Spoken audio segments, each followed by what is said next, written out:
Something Extra from the Wrestling Podcast About Nothing with Mike Crockett and the Kingpin, Brian Milonas. All right, it's the second edition of Something Extra, Brian, exclusively on YouTube. Do I get more pay for this? Yes, you get the same exact amount of pay. We double it.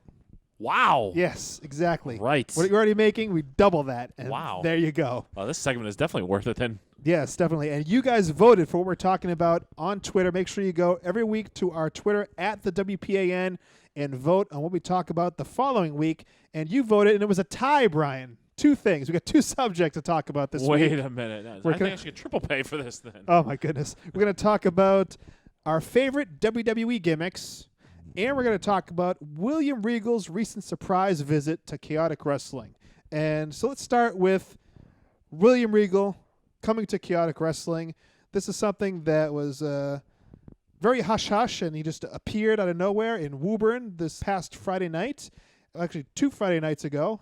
And, I mean, that's a great thing for New England. It's a great thing for Chaotic Wrestling especially. What are your thoughts on this? Yeah, I think very cool for Chaotic Wrestling and the guys there to be in front of. William Regal is the on-camera general manager of NXT, but also holds a very important role behind the scenes in WWE as far as scouting talent. I think there was probably some valuable information put forth. No, I think anytime you can get in front of people who actually have pull and influence on decisions, if you're somebody who wants to make it in this business, being in front of somebody who from WWE is a good thing.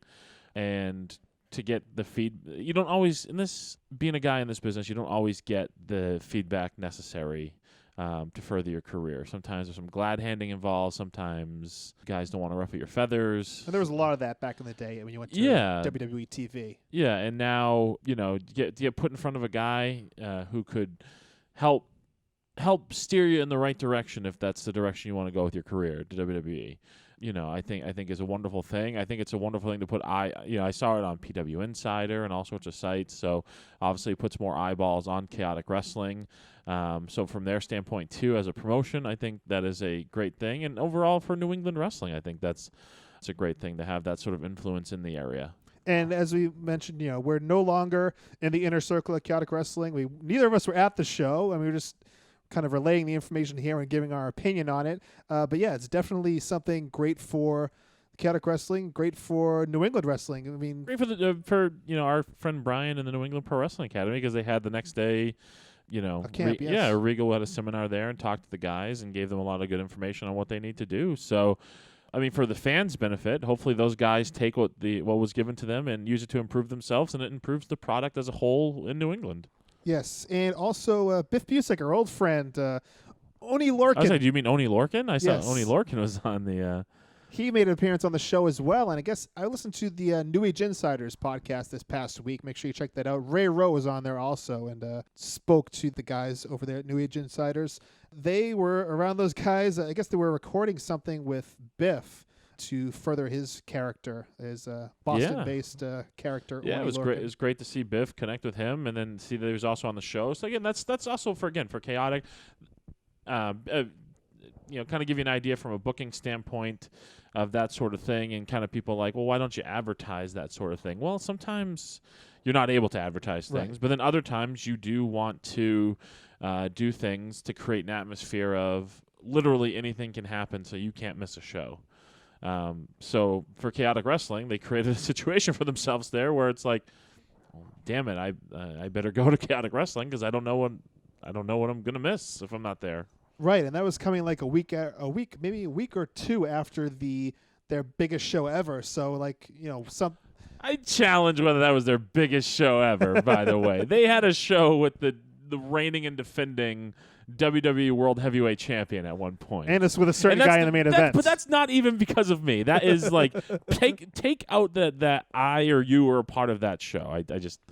I challenge. Thank you for putting me in the same. Yes, breath. I challenge the notion. I think one of their biggest shows. I get it from a promotional marketing standpoint. Yeah, that's their biggest show ever. But how many other events, independent events, have ever had the WWE World Champion and Vince McMahon on it? So. Yeah, you know, well, that one holds a special place in my heart, so that's why I had to defend it. irregardless, Brian, irregardless, congratulations to Jamie and everyone at Chaotic Wrestling, and I hope something more comes of this little alliance that's seemingly with WWE and NXT. And Hopefully we see some of our buddies getting opportunities. So Yeah, I think that'd be really cool. Definitely. All right, let's get on to our other topic, Brian. Our favorite WWE gimmicks. This is a very broad category. I put that on the poll, and I tried to ask you for some direction. You were being very vague. let's get crazy. Let's get nuts. My favorite gimmick ever. I had a couple come to mind, but I'm going to go with Waylon Mercy. You know what I mean? No. Is that what it is, right? Lives are going to be in Waylon Mercy's hands. Yes, it was so strange. It was so different. It was a guy who's glad-handing, like you said, glad-handing. He's shaking the referee's hand. He's shaking his opponent's hand. Then the bell rings, and he just becomes a maniac. I think maybe that it's a little romanticized in my head because it didn't last long. Dan Spivey was hurt, Yeah, right? Dan Spivey's body was breaking down. His knees were terrible. So he wasn't around very long, and I think that might play a factor in it. It didn't stay around long enough for me to get bored with it. And actually, I recall that Bray Wyatt spoke to Dan Spivey, and you can see a lot of influence of the Waylon Mercy character in Bray Wyatt's character. Well, yeah, I don't know the name of the character, but I know it's kind of a takeoff from a character in the movie Cape Fear. Yes. So yeah, and you can definitely see that Bray Wyatt was influenced in the same manner, and probably, I mean, even with the white pants that Yes. the Waylon Mercy wore and the kind of Hawaiian shirts and stuff, I think obviously Bray Wyatt drew inspiration from the movie Cape Fear, but also from Waylon Mercy. Yes, so Waylon Mercy, that's what I'm going with. And I also, Doink came into mind. And there's a crossover between Doink and Waylon Mercy, and actually it involves the Lowell Memorial Auditorium. If you listen to our podcast, the Wrestling Podcast About Nothing, this past week, episode 24, we talk about Ring of Honor coming to the Lowell Memorial Auditorium. You're going to talk about when Doink lost his smile? Yes.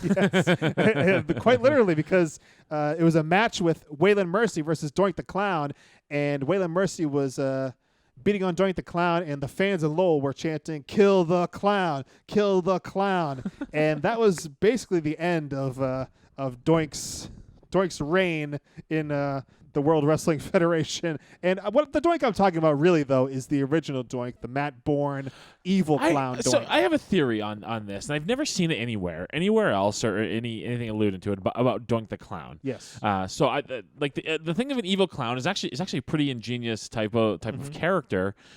And do you remember the commentary at all when it first started? Yes. They were putting over like Bobby Heenan knew who this person was, and that this person was trying to conceal their identity. And I've always thought that maybe and this is going back, something I developed going back and seeing some stuff. Like, I wonder if the Doink character was supposed to ultimately be revealed as being Matt Bourne, like hiding his identity, sort of thing. I wouldn't be surprised, and I think that his career in WWE came to a sudden end, and I think there were some issues involved where he was replaced by Ray Apollo, and the Doink character completely did a left-hand turn. It ended up being, it went from, he straight up was just ended up being like an evil clown, and then he turned babyface, and he was this lovable, he was literally just a clown. But yes. Going back and listen to the commentary, and you start to think, wow, that could have really been something amazing. So what do you think? What's your favorite WWE gimmick? Well, sitting there thinking about this, and I mean, it's not a bad thing. It's a good thing. It's because originally you say DDP? When I originally saw this, I was like, oh, maybe he wants us to maybe he wants to talk about talk about some bad gimmicks. But I mean, mine, Demolition, man. Like growing up, I loved Demolition. The face paint, the you physicality. mean those two ripoffs? Mike, What? let's keep it positive. Oh. I loved Demolition. To this day, still my favorite tag team of all time. This is not like me telling Tommy Dreamer Big Van Vader was my favorite wrestler. Demolition was indeed my favorite tag team of all time. I loved that. I also was a big fan of the Big Boss Man. Again, a big guy that I actually really was a fan Sure. of, and use actually lots of. He's a big. If you watch me wrestle, he's a big inspiration to. I think a lot of the things I do, a lot of the way I interact with people and fans. I always thought, especially when the Boss Man was a bad guy, I love the way he always seemed very real to me. Even going back and watching it now, everything the Big Boss Man did felt very real. He's a guy that always really, I don't know, you just believed in his character. So yeah, I think those would probably be from that era my two kind of favorite, quote unquote WWE characters of all time. Yeah, Demolition, it was a great gimmick. I mean, it was the Road Warriors gimmick, but, it's a gimmick. It was, come on, it looked nothing other. They both wore face paint. That was about it. And they had the hair was different, and they had studs on their gear instead of, it's very bondage themed. That's how you liked it, huh? All right. Hey, A little something extra for you. Exactly. See? A little something extra for Brian and a little something extra for you guys listening to us on the WPAN channel on YouTube. Thank you very much for listening.